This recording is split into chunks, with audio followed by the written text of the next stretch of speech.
For God's sake! Somebody help me!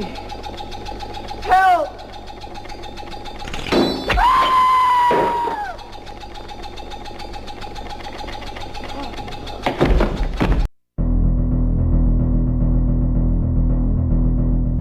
Hello and welcome to Matt's B-Movie Reviews, a show that looks at cult films that may have escaped your radar. Now firstly, has anyone noticed this?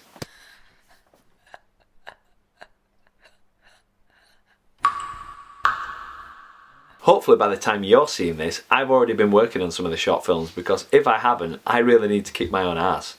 So enough of that, onto this movie review. An 80s cult classic, sort of. So sit back for 1988's Ghosthouse.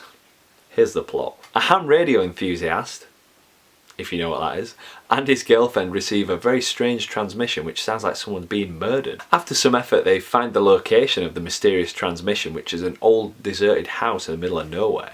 It turns out the house has a terrifying reputation and no locals will step foot inside the door. They then meet up with a group of squatters and they try and work together to solve the mystery of the place. But will the house and what's left there let them live to tell the tale? So now that I've beefed the plot up for you, I want to say that this movie is far from straightforward. Firstly, it's an Italian-made production which has been dubbed over to look like a sleek American film. I suppose it kind of works, but occasionally some of the dubbing is just ridiculous, but then again it kind of goes with the outlandish scenes and plots that are going on within the film. The film tries to create a real terrifying atmosphere of horror, as within the house anything could happen, and actually anything will.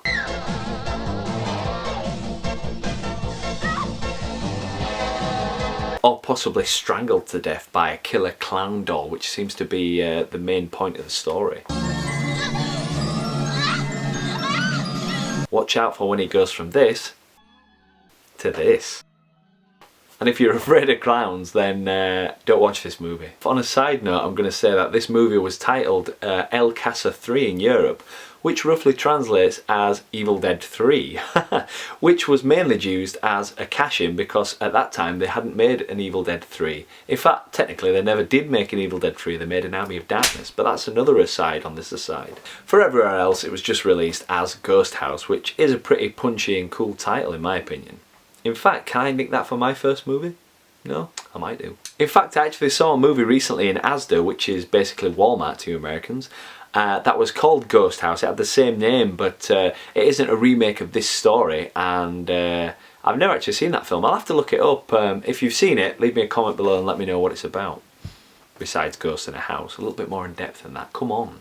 So back to Casa 3, it's a strange mix of supernatural horror mixed with the slasher genre, which is actually sort of common with Italian horror productions. I think it was something to do with the era as well. Now, central to the movie's plot is this sort of weird nursery rhyme that plays in the movie. It's supposed to be really creepy and, you know, give you chills and stuff. It sort of did, but not for the right reasons. Rather than explain it, here's the clip.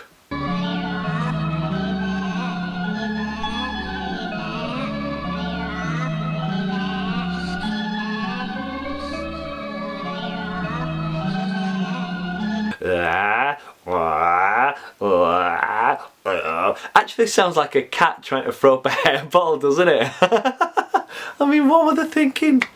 Oh man, such a weird little sound. And later in the film, I think they play that backwards, or they do something with that, and it reveals it's supposed to be saying something.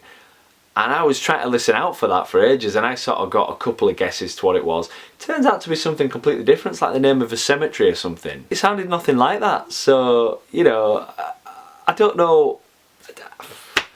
I'm actually speechless. The thing is, it sort of works in this movie because the movie is just absolutely bonkers. You know, I've got to say, as bad as these films sort of are, I kind of love them. You know, 70s Italian productions. I defy anyone to sort of work out what the hell is going on in these films. And if you tell me you knew exactly how Ghosthouse was going to end, you're a filthy, rotten liar. So overall, I loved every bloody minute of this film. It's unusual, it's sort of creepy, it's dreamlike. I don't know what the hell's going on half the time. The dubbing actually was just as entertaining as the dubbing in Demons, which I'm going to have to do a review of at some point. Also, I don't know if I mentioned this, they actually shot at the same location as Lucio Fulci's House by the Cemetery, which is a pretty weird film. They're just so unusual, and if you've never seen any of them, you need to start getting a collection together. And because you people are so lucky, I'm going to leave the link to the full movie, which is available here on YouTube. Oh yes, if it's not on screen, check in the description box below and check it out now. So I'm going to give this movie 3 possessed dolls out of a possible 5 because it's kind of cool but kind of weird and kind of like ugh, at the same time. What a reviewer! Don't forget to leave a thumbs up. So as usual, thanks for watching and I hope to see you next time. Bye! Open your arms and welcome people to your town. Look up now. It's a long way down. This lot has messed you around. This lot has messed you around. Well, this lot has messed you